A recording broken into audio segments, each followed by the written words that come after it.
Hello friends, आप सभी का आपके यूट्यूब चैनल पे एक बार फिर से स्वागत है। और आज इस वीडियो में हम बात करने जा रहे हैं सीनियर साइंटिस्ट असिस्टेंट का जो बिहार एसएससी की तरफ से जो फॉर्म निकला था, जिसका विज्ञापन संख्या 2/2022 है। उसका यहाँ पर लिंक जो है ऑनलाइन करने के लिए वो एक्टिवेट हो चुका है। तो चलिए आज इस वीडियो में बात करेंगे कि आप इस प्रकार के फॉर्म को किस प्रकार से ऑनलाइन कर सकते हैं। तो सबसे पहले यहाँ पर आप देख सकते हैं, ये जो आप फॉर्म का जो लास्ट डेट है वो 24 दिसंबर 2022 का रखा गया है और वो भी आपको 11:50 रात में दिया गया है। आप क्या करना, आपको है डिस्क्रिप्शन में लिंक मिलेगा, आपके सामने ये पेज ओपन हो जाएगा जहां पे सबसे पहले आपको देखेंगे पहला लिंक है जहां पे लिखा रहेगा क्लिक हियर। आपको इसके ऊपर आना है और यहाँ पर क्लिक कर देना है।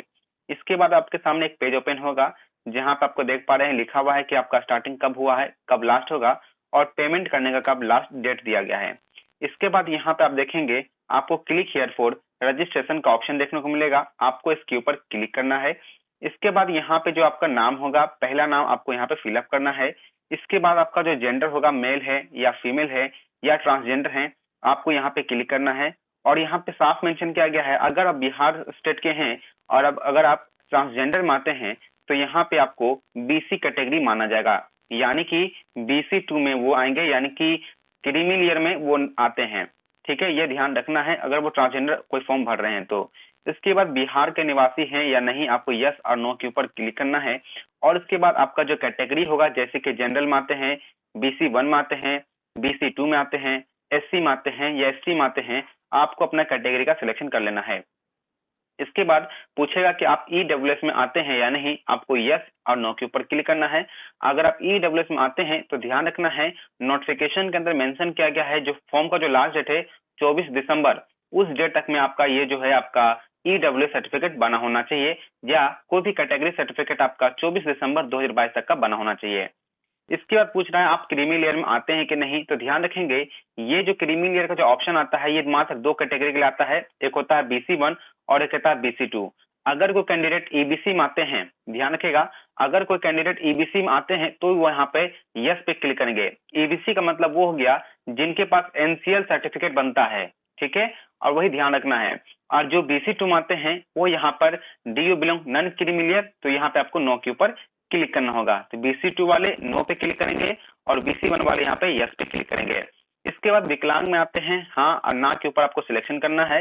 इसके बाद अगर यस पे क्लिक किए होंगे तो बताना होगा कि आपका डिसेबिलिटी परमानेंट है या टेम्पोररी है, आपको यहाँ पे सिलेक्शन करने का देखने को मिलेगा। इसके बाद पूछेगा कि आपके पास 40% ज्यादा फिजिकल डिसेबिलिटी है, अगर होगा तो यस पे क्लिक करेंगे। अगर यस पे क्लिक करेंगे तो आपको यहाँ पे जो सर्टिफिकेट होता है दिव्यांग का वो आपको देना पड़ेगा, और नहीं है तो आप नो के ऊपर क्लिक कर सकते हैं। इसके बाद यहाँ बताने पूछ रहा है कि आप एक सर्विसमैन में आते हैं या नहीं, तो एक सर्विसमैन का मतलब होता है कि आप इंडियन आर्मी, एयरफोर्स या नेवी के अंदर कभी काम किए हैं या नहीं किए हैं, आपको उसको यहाँ पर डिटेल बताना होगा।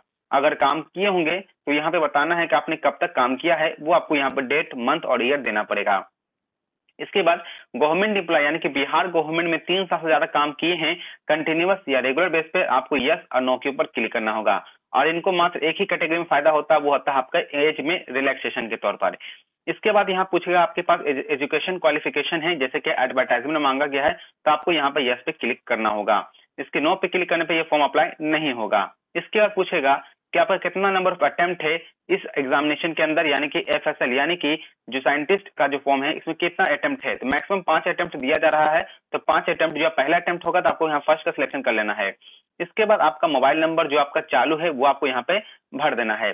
इसके बाद उसी नंबर को यहाँ पे फिर से कंफर्म करना है, और जो आपका ईमेल आईडी है आपको अपना ईमेल आईडी देके कंफर्म करना है। इसके बाद यहाँ पे आपका डेट ऑफ बर्थ मांगा जा रहा है, जैसा कि आपका डेट ऑफ बर्थ मैट्रिकुलेशन में देखने को मिला है। इसके बाद यहाँ पे आपका एज यहाँ पे कैलकुलेट हो जाएगा, दो एज यहाँ पे कैलकुलेट होगा, एक 2016 तक कैलकुलेट होगा, एक 2022 तक होगा, इससे कोई मतलब आपको नहीं है। इसके बाद इस कैप्चा कोड को यहाँ देखना है और इस कैप्चा कोड को यहाँ भर कर सेव एंड नेक्स्ट के ऊपर आपको क्लिक कर देना है। अब इसके बाद यहाँ पे आपको सेव एंड नेक्स्ट के ऊपर क्लिक करना है और ओके का ऑप्शन आएगा, आपको ओके के ऊपर क्लिक कर देना होगा। अब यहाँ फिर से आपको कंफर्म एंड सबमिट का ऑप्शन देखने को मिलेगा, आपको कंफर्म एंड सबमिट के ऊपर क्या करना है, क्लिक करना है और इसके बाद ओके के ऊपर क्लिक कर देना है। अब यहाँ पे आपको रजिस्ट्रेशन नंबर और पासवर्ड जो होगा वो मिल जाएगा, आपको रजिस्ट्रेशन नंबर और पासवर्ड ईमेल पे और मोबाइल पे भी आ जाएगा, आपको इसको सेव करके रख लेना है। अब इसके बाद फिर से आपको यहाँ पर लॉगिन का ऑप्शन आएगा, ये सभी डिटेल भर के लॉगिन के ऊपर क्लिक करना है। अब यहाँ पे आप देखेंगे आपको यहाँ पे पूछा जाएगा कि हस्बैंड या फादर्स का नाम क्या है। अगर कोई विवाहित महिलाएं फॉर्म भर रही हैं तो यहाँ पे अपने हस्बैंड का नाम भरेंगी। अगर अगर कुमारी है या कोई लड़का फॉर्म भर रहे हैं तो उनका यहाँ अपने पापा का नाम लिखना है। उसके बाद यहाँ पे अपनी मम्मी का नाम लिखना है, जैसे कि आपका मैट्रिकुलेशन में देखने को मिला था या उसके ऊपर लिखा हुआ था। अब इसके बाद यहाँ पे आपको नेशनैलिटी का सिलेक्शन करने के लिए कहा जाएगा, तो यहाँ पे आपको नेशनैलिटी में इंडियन का सिलेक्शन कर लेना है। इसके बाद आईडी प्रूफ पूछेगा, तो आधार कार्ड होगा तो आधार कार्ड लिखिएगा। अगर आपके पास वोटर आईडी कार्ड है तो वोटर आईडी का सिलेक्शन कीजिएगा। अगर डीएल है तो डीएल का सिलेक्शन, पैन कार्ड है तो पैन कार्ड का। अगर इसमें से कोई भी आईडी प्रूफ नहीं है तो आप यहाँ पर एनी अदर वैलिड आईडी दीजिएगा, लेकिन ये आईडी कार्ड जो है आपका गवर्नमेंट ऑफ इंडिया या गवर्नमेंट ऑफ बिहार से वैलिड होना चाहिए। तो यहाँ पे जो भी होगा अपना डिटेल यहाँ पे सिलेक्शन कीजिएगा। उसके बाद उस जो आईडी है उसका यहाँ पे आपको नंबर लिखना होगा और यहाँ पे पहचान लिखना है, जैसे कहीं कट मार्क हो गया, कहीं मोल मार्क्स हो गया, आपको इसका यहाँ पे सिलेक्शन कर लेना है। अब यहाँ पे फिर आपको आपका जो एड्रेस होगा आपको यहाँ पे एड्रेस लिखना है, जिसमें का गांव का नाम, वार्ड नंबर, पोस्ट ऑफिस और थाना लिख सकते हैं। इसके बाद ध्यान रखना इसमें किसी प्रकार कोमा का आपको इस्तेमाल नहीं करना है। इसके बाद अपना मोहल्ला का नाम या विलेज का नाम लिखना है, पुलिस स्टेशन का, थाना का और आपका डाकघर होगा वो लिखना है, किस राज्य से बिलोंग करते हैं, जिला क्या है और पिन कोड क्या है, इस सभी चीज का आपको सिलेक्शन करना है। अगर आपका करस्पॉन्डेंस एड्रेस परमानेंट सेम है तो यहाँ पे आपको क्लिक कर देना है और यहाँ पे same to same address fill up हो जाएगा। अब यहाँ पे सबमिट का ऑप्शन आएगा, आपको सबमिट के ऊपर क्लिक कर देना है। करने के लिए कहा जाएगा आईसीआईसीआई से या एसबीआई के माध्यम से पेमेंट करना चाहते हैं। इसका ये मतलब नहीं होता कि आपके पास एसबीआई का अकाउंट या आईसीआईसीआई का अकाउंट होना जरूरी है, ये ऐसा कुछ यहाँ पे मैटर नहीं करता है। ये बताता है कि बिहार सरकार का इस दो बैंक में अकाउंट है और इसमें पे कर सकते हैं। तो आप एसबीआई का माध्यम या आईसीआई का जिसका भी सिलेक्शन करना कर लीजिएगा और प्रोसेस ऑनलाइन पेमेंट के ऊपर क्लिक करना है। इसके बाद यहाँ पे आपके सामने तीन ऑप्शन देखने को मिलेगा, जहाँ पे डेबिट कार्ड, नेट बैंकिंग और भीम यूपीआई, जिस भी माध्यम से पेमेंट करना चाहते हैं यहाँ पर पेमेंट कीजिए। और अगर कार्ड से कर रहे हैं तो कार्ड का डिटेल देना होगा और ये सब डिटेल भरने के बाद पे के ऊपर क्लिक करना है। आपके मोबाइल के ऊपर ओटीपी आएगा, उस ओटीपी को डालना है और यहाँ पे पेमेंट कंप्लीट करना है। अगर वहां से पेमेंट कंप्लीट होगा तो फिर आपको बैक पेज भेजा जाएगा और वहाँ पे जो एजुकेशन डिटेल है वो सब भरने के लिए कहा जाएगा। यहाँ पे आप उसे कंप्लीट करने के बाद अब यहाँ पे आपको अपना एजुकेशन डिटेल का डिटेल भरने के लिए कहा जाएगा। तो यहाँ पे आप देखेंगे मैट्रिक का, इंटर का और ग्रेजुएशन का और पीजी का। अगर आपके पास ये सभी डिटेल होगा तो आपको इन सभी डिटेल का भरना है। सब्जेक्ट पूछेगा टेंथ का, तो यहाँ पर टेंथ में आप यहाँ पे ऑल सब्जेक्ट लिख सकते हैं लिखकर, या आपके पास जो भी सब्जेक्ट दिख रहा है उसका यहाँ पे नाम भी लिख सकते हैं। किस बोर्ड से पास किए हैं उसका नाम लिखना है, कौन साल पास किए उसका नाम लिखना और सर्टिफिकेट नंबर या मार्कशीट नंबर जो होगा आप यहाँ पे लिख सकते हैं। इसके बाद आपका इंटर पूछेगा कि इंटर में कौन सा सब्जेक्ट था, तो आपका सब्जेक्ट का नाम लिखना है। इसके बाद कौन सा बोर्ड से पास किए हैं, कब पास किए हैं और सर्टिफिकेट नंबर क्या है वो लिखना है। इसके बाद यहाँ पे आपका यहाँ देखेंगे आपको वो भरना होगा। अगर अगर आप इसमें अगर आपको टेंथ का, ट्वेल्थ का या ग्रेजुएशन या पीजी का अगर मार्क्स मांगा जाएगा तो आपको मार्क्स भी देना है। जैसे मार्क्स में क्या क्या मांगेगा, कितना मार्क्स का था, कितना ऑब्टेंड हुआ है, टोटल मार्क्स कितना का था और परसेंटेज कैलकुलेट हो जाएगा। उसके बाद यहाँ पे आप देखेंगे आपको पीजी का भी डिटेल भरने के लिए कहा जाएगा और ग्रेजुएशन का भी भरने के लिए कहा जाएगा। तो ध्यान रखिएगा जो पीजी और ग्रेजुएशन में जो आपका ऑनर्स से पढ़ा होगा ग्रेजुएशन के अंदर, उसका सिर्फ अगर नाम भी लिख दीजिएगा तो वो सब्जेक्ट के अंदर आ जाएगा। और पीजी में आप जिस सब्जेक्ट से पीजी किए होंगे उसका भी अगर नाम लिख देंगे तो वो आपका काउंट हो जाएगा। इसके बाद किस बोर्ड या यूनिवर्सिटी से पास किए उसका नाम यहाँ लिखना होगा। इसके बाद कब पास किए हैं वो देना है, सर्टिफिकेट नंबर क्या है वो देना है। इसके बाद यहाँ पे आप देखेंगे कि आपको पूछेगा कितना मार्क्स आया है, कितना का था, कितना परसेंटेज आया, वो सभी आपको ऑटोमेटिक देखने को मिल जाएगा। इसके बाद यहाँ पे आपसे पूछा जाएगा कि आपके पास एक्सपीरियंस है कि नहीं है। जैसे कि आप देख पा रहे होंगे लिखा हुआ यहाँ पर है कि आपको एजुकेशन डिटेल भरना है, उसके बाद एक्सपीरियंस डिटेल भरना है और उसके बाद यहाँ पे जो पोस्ट का जो प्रेफरेंस होगा वो आपको क्लिक करना होगा। तो पोस्ट का प्रेफरेंस मात्र एक ही पोस्ट है जिसका नाम है साइंटिफिक असिस्टेंट का, तो आपको साइंटिफिक असिस्टेंट का सिलेक्शन कर लेना है। और ये सिर्फ भरने के बाद आपको सेव का ऑप्शन आएगा, सेव एंड सबमिट का ऑप्शन आएगा, आपको सेव एंड सबमिट के ऊपर क्लिक करके आगे की ओर बढ़ना होगा। अब इसके बाद यहाँ पे आपको अपलोड सर्टिफिकेट का ऑप्शन देखने को मिलेगा। अब आपको यहाँ पे डॉक्यूमेंट्स में अपलोड करना होगा आपका सर्टिफिकेट को। तो यहाँ पे आपको क्या क्या डॉक्यूमेंट्स अपलोड करने हैं मैं आपको बता देना चाहता हूँ। तो सबसे पहले यहाँ पे आपको बोलेगा कि आपका आवासीय प्रमाण पत्र होगा, तो आपको आवासीय प्रमाण पत्र देना पड़ेगा। ये सिर्फ बिहार के जो विद्यार्थी होंगे, जो कैंडिडेट होंगे, बस उन्हीं को अपलोड करना है। अगर आप बिहार के अदर स्टेट से होंगे तो आपको यहाँ पे किसी प्रकार का परमानेंट रेसिडेंस सर्टिफिकेट देने की जरूरत नहीं है। अगर आप बिहार के निवासी हैं, अगर आप किसी कास्ट से बिलोंग कर रहे हैं तो आपको ये सर्टिफिकेट जो होगा अपलोड करने के लिए कहा सकता है।